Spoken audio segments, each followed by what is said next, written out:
find your keyboard will jam up there or your mouse is in here, so you really want them at the front. Are you ready?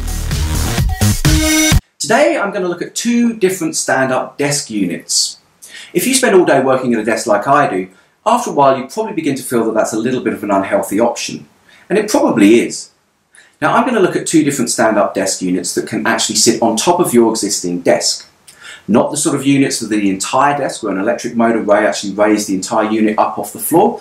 These are more semi-portable units that can actually sit on top of an existing desk. And they can be raised up and down and used in the seating position or the standing position.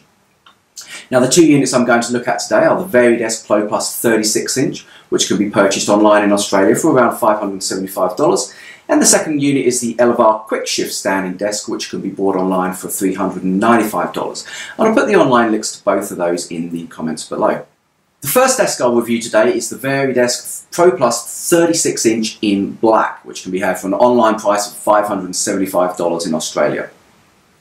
Now this is the 36-inch unit, as the name suggests. That's 66 centimeters wide, so it's 36 inches wide with 29.9 centimeters of depth as well. So it's a reasonable size, and you can get a good monitor on here. This is a Dell 30-inch monitor that I've got on here. Now it can actually support up to 15.8 kilograms or around 35 pounds. That's important. This Dell monitor actually weighs 15.5 kilos, so I'm almost at the weight limit with this monitor. However, I have used this exact unit with two Dell U2515Hs, which are a really good 25-inch monitor, QHD resolution, and each of those weighs 9.8 kilograms. So I've actually had more than the rated weight on here as well. That's not been a problem. It still felt really stable. I suspect it actually will hold more than they say it will, but they need to actually rate the unit for you actually pushing on there as well. So I wouldn't go too much over that, but you'd need some serious monitors like an old-fashioned CRT to actually hit the weight limit on that. So that's really good. It can hold two monitors side by side, and I'll put a picture to that sort of setup in the comments below as well. I've got this desk sitting in the sit-down position at the moment, as you can see, and it has this sort of ergonomic front, so it's a little bit curved, and you can set your keyboard and your mouse to the side. However, I do have a bit of a problem with it, and I'll zoom the camera in so that you can actually see. Okay, so you can't see me, but you can now see the keyboard. So the issue I have is they have this ergonomic scoop here at the front, which is awesome when you're standing, or maybe when you're coming in to sit really up close like this. However, one of the problems I have when I'm sitting down is I often like to rest my wrists. Okay, that's fine. But then I find that the mouse is right over here. Whereas if you are like any sound and sane person that uses a computer, you like your setup side by side. With this situation here, there isn't the room to do that. You find your keyboard will jam up there or your mouse is in here, so you really want them at the front. But when they're at the front, there's nowhere to rest your wrists. I find that to be a little bit ergonomically troubling, and that really bugs me. It's not so bad when you're standing because you don't tend to actually rest your wrists, but when you're sitting and maybe you're feeling a little bit fatigued, it may be a good or bad habit, I don't know, but I do rest my wrists. So if you type like that, this may be a bit of an issue for you. You're either going to want a much shorter half keyboard without the 10 key on the side, or you're going to need to look at a different desk unit. Now the Elevar doesn't have that. It does have a much wider plate where you can actually put the mouse and keyboard side by side, and is a little bit fuller in the front here. So it's a slightly different setup. So let's have a look at how the desk actually raises and see what it's like in the all-important stand-up position. Okay, so the all-important bit, how does the desk transform? Okay, so on this particular unit, there are two handles either side of the desk, and you pull them both at once, and you just lift the desk up. Now it's actually really easy to do. It's kind of counterweighted, it's really smooth, it's got like a scissor action, like a jack, just under here in the sort of guts of the desk there. So all you do is grab hold of the desk, pull it up, and it actually has 11 different positions, and it ratchets up like this. So you can put it right into its top position. And I've got this desk sitting on top of a hell of a desk, which is an IKEA desk unit. And at maximum height, maximum extension here, it's actually 106 centimeters. And there are 11 different positions that you can put the desk in as you go down. So really the ultimate final height will depend on the actual desk that it's standing on. You're going to want to make sure that you are the right height for this desk. If you're too tall, you're going to find that the actual tray unit's too low and it isn't a good fit for you. So double check that sort of thing, but other than that, it's a really good desk unit and really easy to move into the stand-up situation. Okay, let's talk about a little bit more about how we use it in the stand-up position. So, this is the desk in the stand-up position, and in practice it's actually really good. I mean, in day-to-day working, it's actually a really nice unit. You can get two monitors on here, as I've mentioned, or this one large 30-inch monitor, The keyboard tray is actually really well positioned when you're standing up. Because you don't rest your hands, I find this slight curve here in the side part's actually quite useful. You've got a place to put a pen or a notebook, or you can put your mouse to the side and you can have your keyboard here. So that just works really well. And it really is very, very sturdy. It does everything you want it to do. It feels reliable, it feels well made. There is a little bit of bounce, but there is in all the units. And at first you feel that's a little bit unstable, but you very, very quickly get used to that. So when you just push your hands, you just feel it jiggle just very slightly. But again, during day-to-day use, it is really stable, it's really reliable, it's just a nice thing. I will say the finish on the top of the keyboard unit here has been excellent. I've been using this unit for maybe 6 months now, with and without a mouse mat, and I've really had very little sort of wear on the finish, on the laminate finish on the wood here, and that is good. That hasn't worn out at all. I do sometimes use a mouse mat, as that does concern me. If that wore out, it might be a little bit cross, but it has actually stayed. It's got this really nice sort of texture to it. Feels really well made. Very durable, definitely a very quality unit. I really enjoy this desk, definitely recommended. But again, does have some benefits, and the Elevar Quickshift is a little bit different in the way it raises and lowers and in the way that the keyboard tray is actually positioned. Now, I'll just get the camera and I'll just show you the internals a little bit, and you can see a little bit more closely the mechanism and how that actually goes up and down. So let's just take a little bit of a quick closer look at the underneath of the unit. Now, as mentioned, it does have 2 handles either side, and these are very easy to actuate. They're nice and wide, so they're very easy to find, and this one's the same as the one on the other side. You pull both of those and you can lift the unit up and down. Now, as I say, it is very easy to get up and down. It has these springs here and this scissor sort of jack mechanism. That makes it very easy to actually raise and lower, and gives you a lot of confidence as well. It has 11 different ratcheting positions for you to raise it up and down. And each one of those is easy to find, so you can find your preferred position quite simply, and it gives you a lot of confidence even with a lot of weight on top of the monitor as well. You never feel like it's going to tip forward or fall down, or you're going to lose control and it's going to drop onto the desk, and that is important. And that's part of the reason for buying a quality unit that you can really be confident in, that's going to support your expensive monitors and other computer equipment. Around the back, there's not much in the way of cable management. I've never had any issues with cables really getting snagged or caught in the mechanism at all. I just allow them to sort of free hang down the back of the monitor. That's not really a problem. That doesn't worry me.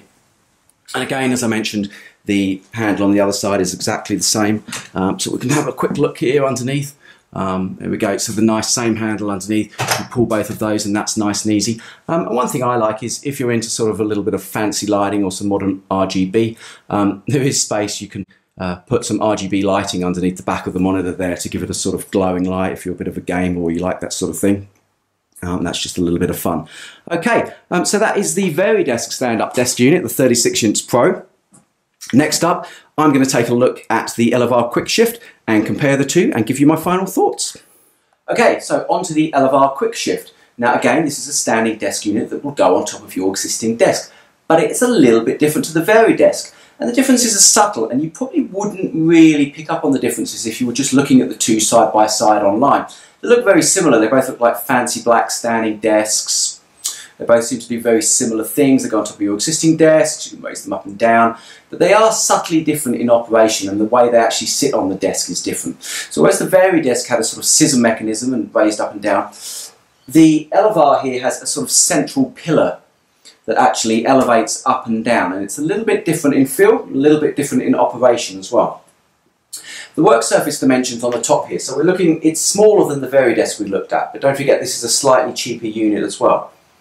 The top isn't as wide, so with the Varidesk, that spec, you could get 2 Dells side by side on there, 2 25-inch Dells, no problem. Screens hang off the side, but enough space on the top for the actual stands for the monitors. With this one, not really, it's a bit of a squeeze. It tapers slightly as it gets towards the back of the unit. I've just got the single Dell 30-inch on here. I probably wouldn't try and squeeze any more on. Maybe if you had 2 displays in portrait side by side, that would be good. However, that is not the deal breaker it seems to be at first glance.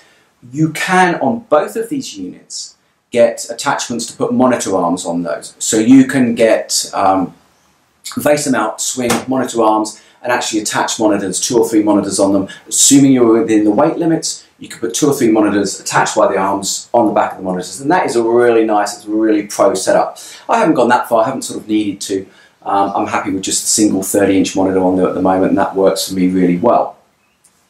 One thing I do like about this unit though, and was a little bit of a, not a big sticking point for me, but something I wasn't keen on with the Varidesk, was the size of the keyboard tray. So on here we've got a keyboard tray that's actually 680mm wide, okay, and you can actually move this from preference for right-hand person and adjust it, or have it to the left-hand side as well. So if you're someone that likes having your mouse on the left, you can just put that over here and you can move this on, it just attaches underneath, and you can move the whole tray over.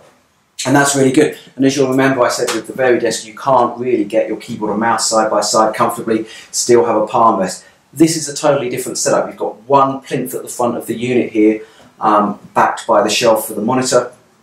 And that is just really simple, works really well. There's no fancy ergonomics or curves or strange hinges or bits in the way to bang into. It's just very open, very easy to use, very simple, and I really like that. That works really well. Simplicity is often way more ergonomic than other complex forms and shapes and difficult positions, so that is a real win.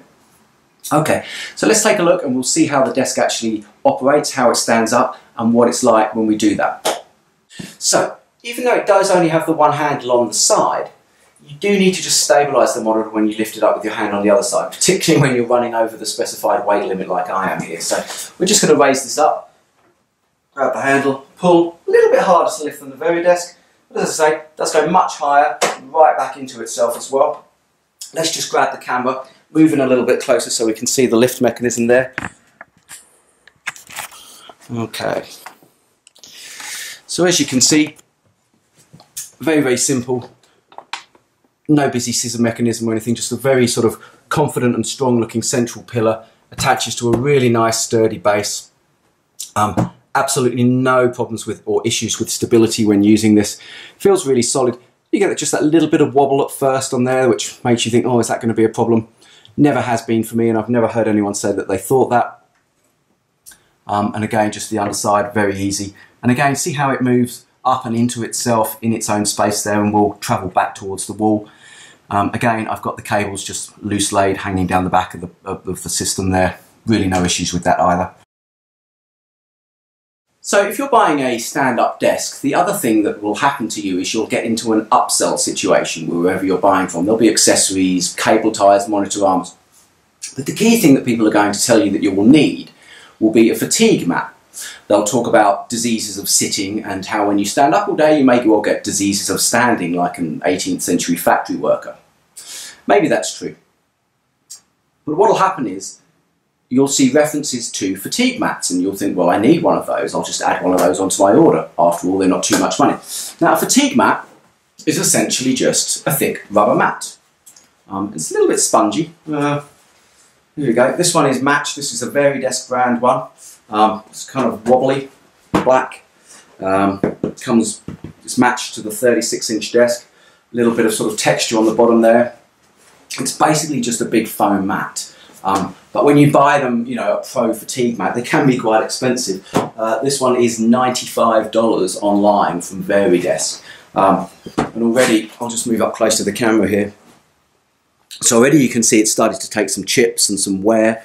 So not something you feel for $95 is going to last a long time. You'd just be just as well to buy a big thick bit of underlay and some carpet or something and stand on that. However, if you're standing in sort of office shoes and heels all day long, that's not great anyway. You might want to look at sort of standing barefoot. So if you're in an office situation and you can take your office shoes off, do that. And you might want to do what I do, which is just wear trainers. Now obviously if you've got a good pair of trainers, and if you've seen my other reviews you'll know how much I love training shoes. Training shoes are basically the same thing. They're a spongy footwear. If you get a flat one, there's not too much heel on it, so you're not going to be jacking your legs up into a difficult position all day and putting your back into a compromised position when you're standing a lot. Really good quality pair of nice flat trainers with just a little bit of cushioning on the bottom of them. It's really doing much the same job as a fatigue mat. So I've really had no issues, and in fact I don't like using the fatigue mat. I've got one, but I tried it out for a bit, didn't like it, don't use it. Just wear trainers when I'm standing at my desk and avoid wearing heels. So my advice would be to consider the fatigue mat. If you're getting advice from your physio or doctor, obviously take that, but you might want to just try wearing trainers instead. So So which one is the winner here? Which of these two desks do I think is the better option? I'm going to have to go with the Elevar Quickshift. At $3.95 online plus 5% off is your first order from Active Desk. That's really a no-brainer. The $5.95 price for the Varidesk isn't bad, and if you need one, it's actually a really good unit and it's a really good quality. But there's nothing wrong with the $3.95 cheaper Elevar Quickshift desk either. So if you're just getting into it, if you're not sure which unit you need, go the Elevar Quickshift. And as I say, if you do need a wider unit, you think you want more monitors, consider getting a monitor arm that'll go in it that'll actually handle those more monitors for you. You don't need the big wide work surface. So my tip here is the Elevar Quickshift. That's the clear winner for me today. Thanks for watching.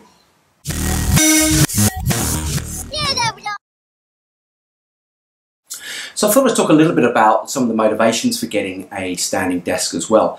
One of the issues I found was after years of sitting and working at a desk all day, I began to have very poor posture and would sit in a chair and begin to slide forward and arch my back and really torque my lower back as well. And then after doing CrossFit and back squats and a little bit of go-karting and some other issues, I actually developed sciatica. And I had an MRI done. Ta-da! And as you can see in the MRI, if you look closely, I have a piece of disc that is protruding between a couple of the lower vertebrae and is actually sticking into one of my nerves. So that's the L1 jamming into my S1, and that is causing the sciatica pain that I have. And I saw physios and a couple of doctors, and the pain was intermittent for a while, until eventually it became so bad I did go and have the MRI. And at that point I couldn't sit at all, and was forced to stand all day. And so really for me, transitioning from sitting to standing wasn't actually a difficult decision to make, even though standing can be quite tiring. You can get a lot of fatigue standing all day when you're not used to it. There's a lot of muscles in your back that probably haven't been worked that hard for years, and you will get pain up the side of your backs as the muscles begin to adjust to standing all day. But of course, because I was in so much pain from the sciatica, I didn't really have too much choice around that.